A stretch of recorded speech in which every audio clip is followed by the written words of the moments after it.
Hello everybody, take two of this morning's live stream. I didn't make the first one public. So here we are again for the Championship Preview show. Preview predictions, every team, every game. I say every team, every game, except for Millwall and Forest who already played last night. It's game week number 20. It's the start of another absurdly busy 3-game week. We have third versus fifth at Fulham. We've got a Yorkshire derby at Huddersfield in the early kickoff. Huge game between Wigan and Luton down at the bottom. Richard says tough weekend. Yes, so far I have not had very much sleep at all, but I've just got this finished.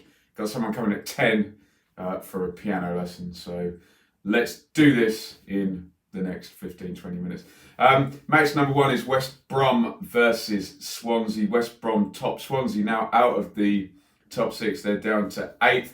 West Brom 5 straight wins, 9 unbeaten, top of the table on fire. 1 defeat, already up to 42 points. They seem to have got there pretty quickly. So well on course for over 90 West Brom. The Baggies are going to play last again. This one happens to be on the Sunday lunchtime, and you would assume there's not too many injury problems there, that there won't be too many changes. It's another 3-game week. I would suspect their rotation will occur on Wednesday, where you might see Kravinovic, Edwards, Higazi, Brunt's back as well. But I think we're going to see, and we could probably name the West Brom team: Johnston, Ajayi, Bartley, Gibbs, can't remember the right back's name, Sawyers, Livermore, Pereira, Bush Bash Bosh. We know what we're going to get: Phillips, Dejan Garner, Robson Kanu up front. So, I think that's what we get from West Brom. Swansea 2 points in the last 4, 3 wins in 14 out of the top 6. Kalulu, he's been out a while. He's back training. Maybe he's on the bench. Dyer back. No Routledge. Cooper switching things around against Fulham. It was Surridge up top. Byers in the 10. I think he's going to go back to a few weeks ago. Probably Ayew up top and Selena number 10 in this one. I'm not sure it's going to make much difference the way things are going for West Brom. Let's predict a West Brom win. A 6th straight win for the Baggies, who are really racking up some points, aren't they? Next one is Huddersfield in 19th versus Leeds. That's the early one today. Leeds also 5 straight wins. They're 8 unbeaten, keeping good pace with West Brom. More importantly, 5 points clear of third, and they're on to the 2 points per game. Remember when no one could hit it about 6 weeks ago.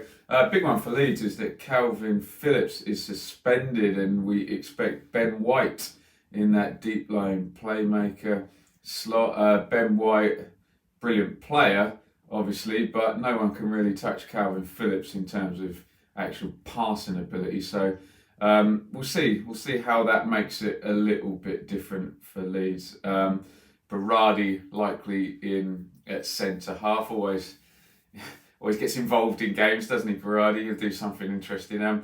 Costa started wide last time. Tyler Roberts has been out, so Hernandez moved across to the middle. Costa looks like he's starting to get up to Bielsa speed now. Calvo says Leeds to win 2-1. Remember, Leeds is not conceding any goals either, isn't he? You'd even start to question the 1 against Leeds. But I suppose Phillips isn't there, so a little bit different at the back there. Huddersfield 2 points in 4. They're still in that bottom 6, but they're slightly cut adrift with Charlton. There's a little 5-point gap up to Charlton, although the way Charlton have been trending, that gap won't be there for that long by the look of it.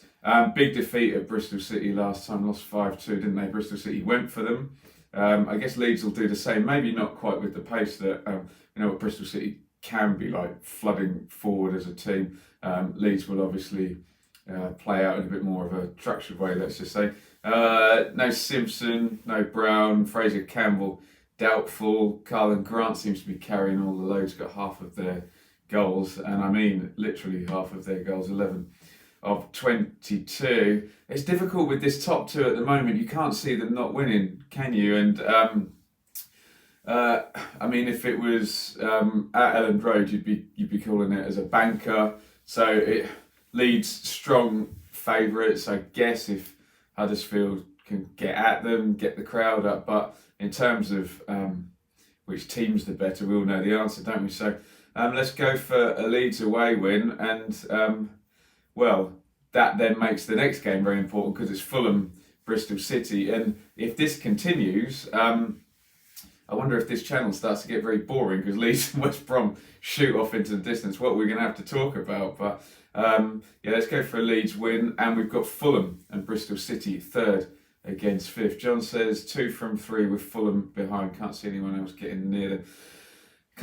Fulham are doing really well to actually keep with them. When you look at it, 4 straight wins for Fulham. They would be a long way back, wouldn't they? Even just like a draw in 2 of those games and be like 9 points behind already. I know they're not, but 5-point gap as it stands. All sorts of little subplots in this one. You've got Bobby Reid and Joe Bryan at Fulham. There you've got Thomas Callas at Bristol City. Reid has got a fitness test. Lamarche and Arter out. You had Camara and Noma in there. I remember questioning at the start of the season, is there a big drop-off behind Fulham's first 11? But sort of Camara's done well, and Knockhart's had a rest, hasn't he? I guess Knockhart gets used again, although when you have your 2 star players, Kearney and Mitrovic, it's all about getting those 2 out on the pitch, isn't it? Pasta says hopefully Fulham drop points today is a possibility.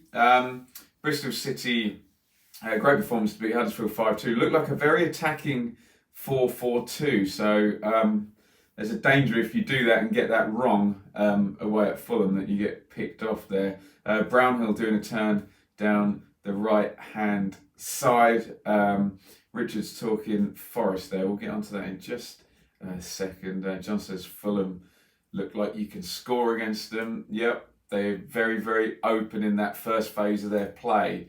If you can snatch the ball at that point, they are very open. But if you commit to pressing and you don't snatch the ball, then you know they've already overloaded you with a load of players up the pitch. So make the pitch very, very big in that first phase with the forward players going very wide, the defence splitting, and the refusal to bring another centre midfield back kind of makes those Fulham fans very nervous as they play up from the back there.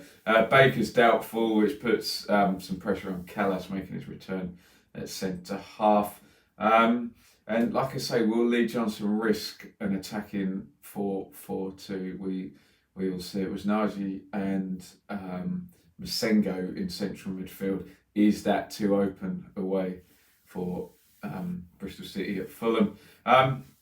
Let's go with John's narrative in the feed. Let's go for these top 3 to all keep winning. And we had Sheffield United, Norwich and Leeds away from everyone last season. Let's see if we get the same. Let's go for a Fulham win. Very, very boring predictions from me today. All the top teams to win.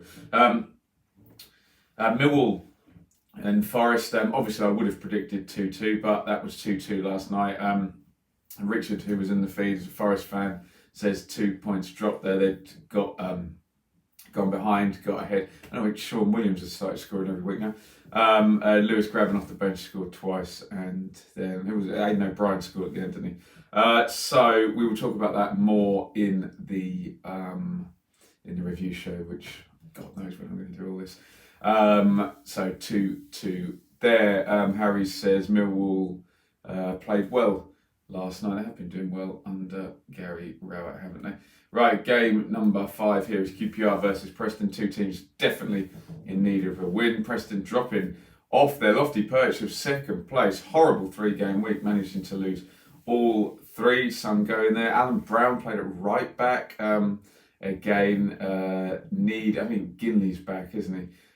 So they need some bodies in defence now. Need to get their mojo back against QPR, who have struggled badly at home. I've seen them lose a few times in my travels down in West London. QPR 7 without a victory.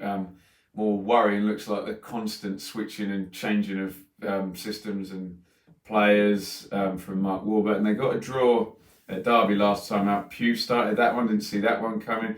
Cameron and Rangel, the experienced guys, come in. Barbe is fit now, and he's a good player in a three at the back, as a left centre back. So will he change it again? Lumley continues in goal. I think they're both going to be falling over each other not to lose this one. So let's go for a draw in West London in Shepherd's Bush. Game number 6 is Sheffield Wednesday versus Brentford. Two teams in that little zone below the playoffs, looking to strike and get in there ASAP. Brentford have got a couple of defeats sprinkled in there, but they're winning a lot of games. 6 wins in 8 really good form. So that's 18 points across that 8 games. Doesn't matter if you lose 2 games, if you win the 6 all around them. 7 goals past Fulham. Very impressive. We're all looking at Ben Rama at the start of the season, but Josh De Silva is he going to be the next one off the production line? Hat-trick last week, keeps scoring from outside the box for Brentford. Remember, Brentford are better at home traditionally than away, especially when they go and play in the north against difficult, tricky teams like Sheffield Wednesday, who had that good win against Charlton last week. Straight back into the playoff chase after a few weeks of not doing very well. More off the pitch stuff about the stadium sale and the FFP possible points deduction. So let's hope that doesn't derail what's a pretty reasonable position. As we've said, 3 at the top look very, very strong, don't they? Maybe Forest could attach themselves to those, but other than that, much of a muchness for that 5th and 6th position so far. So it's up for grabs, as Brian Moore famously said. John says Wednesday are screwed. Can't see them getting out of that one with the EFL. Talking about a very large points deduction if the reports I've read are correctly. Westwood still out in goal. Borner's back at centre half. Palmer still suspended at right back. Forestieri made his first start under Monk, limped out, so he may not be around. Difficult one to call this. Let's do the typical Brentford thing and say they're going to go up north and lose like they did at Blackburn. Let's go for a Sheffield Wednesday victory in this one. Bannon and Fletcher as usual to carry them through, maybe. One of those teams who might take advantage of the much of a muchness position there is Cardiff. They're at home to Barnsley. Started really well under Neil Harris. 2 wins and a draw, including that excellent one at High Flying Forest, into the top 10. Perhaps that was the freshening up they needed. Rules is likely back. Will Harris mess with a winning team? Rules has been one of the best players this season, so quite possibly. Barnsley, first win since the opening day of the season. Finally, double figures for points as well. There's still 5 adrift of safety. Wilkes doubtful through illness, but he didn't feature last time, so it shouldn't be an issue. Mowat, Barr and Chaplin all on the score sheet, and Woodrow, as always, influential last time. Thomas says, come on Barnsley, 2-1 Barnsley. Difficult game, Thomas. I think I'm going to go for a Cardiff victory here. Neil Harris to keep up their good form. That would be 10 points in the first 4, wouldn't it? Blackburn versus Derby. Blackburn 11th, Derby 14th. Sorry, I'm on the laptop over here, not scrolling very well. Blackburn absolutely majestic, the opposite of Preston. 9.3 game week, outstanding from them there. Rovers, 4 wins in 5, in fact, propelling them into the top half when they were trending in decidedly the other direction beforehand.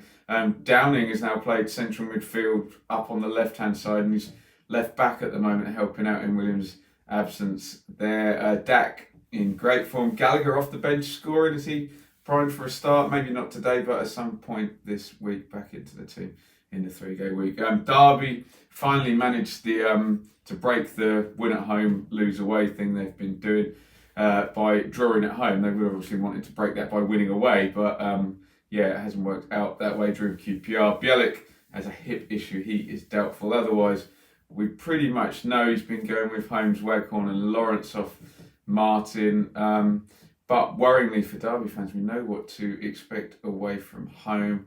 4 away defeats in a row. Let's see. Let's predict a draw in this one and Derby to break that streak also away from home with a couple of draws. Game number 9 is Hull versus Stoke. Hull decimate Fulham and Preston by 7 goals in recent weeks, but draw at Borough and lose at Barnsley. So it seems like they prefer to play the bigger teams and maybe not those down the bottom. Playing on the break with Bowen and Grzycki obviously helps them. McGuinness, who McCann seems to like, is going to be out for the week, so Eves will come in as a big guy up front. You'd think, although he could put Bowen down the middle again like he has done before, although the options behind, no Stewart, no Terrell, Lopez might return in the deep lying midfield position. Stoke, back-to-back defeats, still can't pull their heads out of the bottom 3, can they? Michael O'Neill, he's in there now. Remember, there was a sense that he got in and then he went away for the international thing, so he should be really at it. Let's go for a weird prediction. We haven't had one yet. Let's go for a Stoke away win on the basis that Hull lose to teams down the bottom and beat teams up the top. Let's go with that narrative and go for a Stoke away win. That one will likely come back to haunt me. Reading 18th versus Birmingham in 15th. Birmingham 5 without a victory, but strangely they formally announced that Pep Clotet was not their interim manager anymore and their full-time manager. So nice for him, although already looked like he had the job. But there you go. Roberts got injured against Millwall, so Dean likely back. Blues still tweaking up front. We've had different systems. We've had different personnel. Still looks like Jukovic is the only guarantee. Good players behind like Crowley and Sunjic, but how to configure that doesn't seem to have been figured out yet by Pep Clotet. Maybe having a job full-time will help him to think more clearly about such matters. Reading still on a good points per game, very good points per game actually under Mark Bowen, 13 in 7. They're clear of that bottom 6 with a game in hand as well. Ejaria and Bulldog doubtful. They could do both of them, especially Ejaria. And Puskás off the back of a 5-minute hat-trick, no less. Let's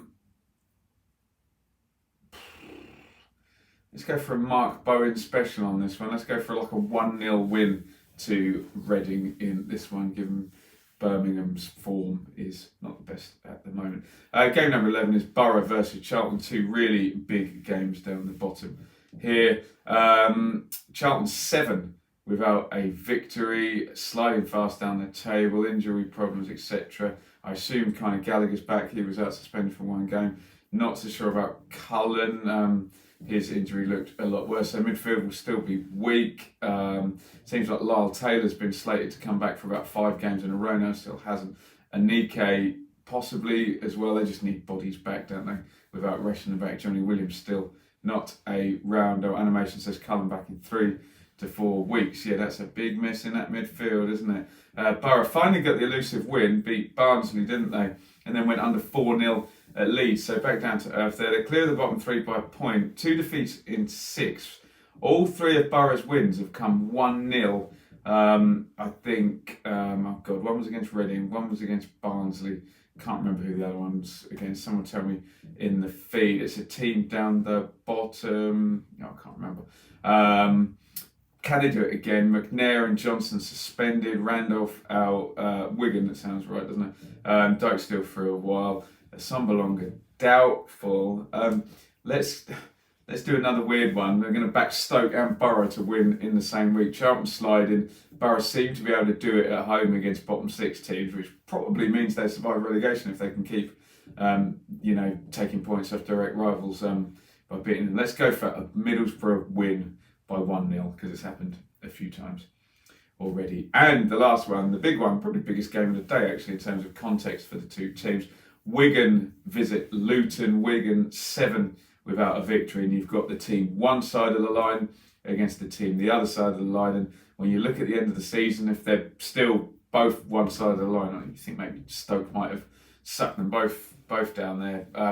games like this can be very, very important. Joel says pivotal week for Luton. Oh, they've got Stoke as well in midweek. Yeah, really big week for Luton. And Izzy Brown has torn his hamstring. So, yeah, that doesn't look great, does it? Windass off Ghana in the last time. Oh, goodness. Tom says, reaction today. I can't speak. Graham Jones has to go if there's no reaction. Obviously, they lost 7-0, didn't they, at Brentford in that last game. Anyway, we're going to. Joe Garner's played himself into that team. Kiefer Moore on the bench in the last game. Kind of worked until 79 minutes, until George Puskas scored 3 goals last week. Will he stick with that? Luton, as I say, 7-0. Will they be able to get that out of their system? No Galloway, but vitally no Izzy Brown. Let's go for another mad one. Let's go for Wigan to win at Luton on the basis that Brown is not there and just that creative spark. They've been able to score. Obviously, they concede tons of goals, but without Brown, I wonder whether it will work. Let's go for a Wigan away win. Right. Thank you, everybody, for tuning in. I'm going to have to disappear because my doorbell is going to go any time soon, and a nice lady called Kerry is going to want a piano lesson from me. Enjoy the day's football. I'll be back. I won't be doing the Leeds game. I'll be in IKEA buying plates. I'll be back and try and do the review. I'm actually at Norwich versus Sheffield United tomorrow, revisiting last year's top 2. So check out some content about that. And yeah, sorry I'm not very awake this morning, but hopefully we got through and had a good chat. Thank you, everybody in the feed. Over and out. Enjoy your day, especially if you're doing Christmas shopping. Good luck with that.